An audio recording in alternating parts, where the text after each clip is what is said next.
GST സമ്പാദ്യ ഉത്സവത്തിന് നാളെ തുടക്കം. സമൂഹത്തിന്റെ എല്ലാ മേഖലയിലുള്ളവർക്കും ഗുണകരമാകുന്നതാണ് പുതിയ നികുതി പരിഷ്കാരങ്ങളെന്ന് രാജ്യത്തെ അഭിസംബോധന ചെയ്ത് പ്രധാനമന്ത്രി നരേന്ദ്രമോദി. നവരാത്രിയുടെ ആദ്യ ദിവസമായ നാളെ മുതൽ പുതിയ GST നിരക്കുകൾ നിലവിൽ വരികയാണെന്ന് പ്രധാനമന്ത്രി പറഞ്ഞു. മധ്യവർഗത്തിനും യുവജനങ്ങൾക്കുമാണ് കൂടുതൽ പ്രയോജനം ലഭിക്കുന്നത്. GSTയിൽ വന്നിരിക്കുന്ന കുറവ് ജനങ്ങളുടെ സന്തോഷം വർദ്ധിപ്പിക്കും. ഉത്സവങ്ങളുടെ മാസത്തിൽ വലിയ ലാഭമാണ് ജനങ്ങൾക്കുണ്ടാകുക. ആദായ നികുതി പരിഷ്കരണത്തിലൂടെ മധ്യവർഗത്തിന് ആദ്യത്തെ സമ്മാനം ലഭിച്ചു. GST പരിഷ്കരണം അടുത്ത ബൊനാൻസയാണ്. ആദായ നികുതി ഇളവും GST ഇളവും ഒരുമിച്ച് ചേർത്താൽ ഈ വർഷം രാജ്യത്തെ ജനങ്ങൾക്ക് 2.5 ലക്ഷം കോടിയിലധികം രൂപയുടെ ലാഭമാണ് ഉണ്ടാകുന്നതെന്നും പ്രധാനമന്ത്രി പറഞ്ഞു. नेक्स्ट जनरेशन GST रिफॉर्म्स लागू हो जाएंगे.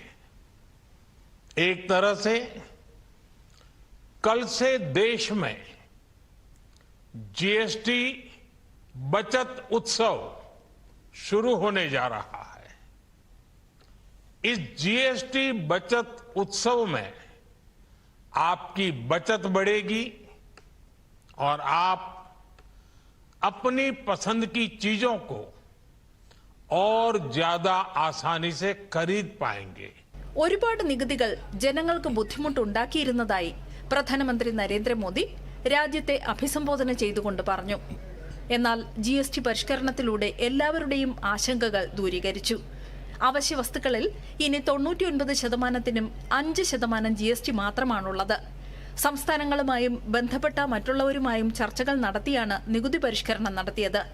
ആഹാര സാധനങ്ങൾ, മരുന്നുകൾ, ആരോഗ്യ ഇൻഷുറൻസ് ഉൾപ്പെടെ വസ്തുക്കളും സേവനങ്ങളും നികുതിരഹിതമോ 5% നികുതിയിലോ ലഭ്യമാകുമെന്നും പ്രധാനമന്ത്രി പറഞ്ഞു. सभी राज्यों को सबको साथ लेकर आजाद भारत का इतना बड़ा टैक्स रिफॉर्म संभव हो पाया.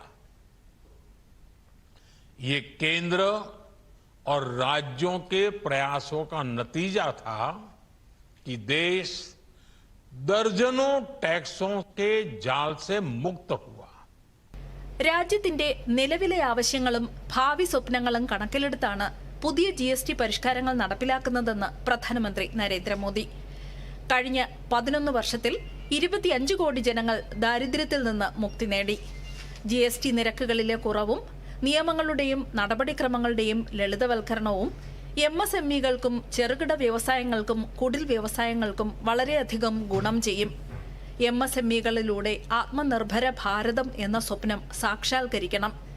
സ്വദേശി മന്ത്രത്തിൽ നിന്ന് രാജ്യത്തിന് സ്വാതന്ത്ര്യം ലഭ്യമായതുപോലെ സ്വദേശി മന്ത്രം കൊണ്ട് രാജ്യം അഭിവൃദ്ധിയും ശക്തിയും പ്രാപിക്കണമെന്നും പ്രധാനമന്ത്രി ആഹ്വാനം ചെയ്തു. गर्व से कहो ये स्वदेशी है. गर्व से कहो मैं स्वदेशी खरीदता हूं. मैं स्वदेशी सामान की बिक्री भी करता हूं. ये हर भारतीय का मिजाज बनना चाहिए. जब ये होगा तो भारत तेजी से विकसित होगा. News desk, Doordarshan.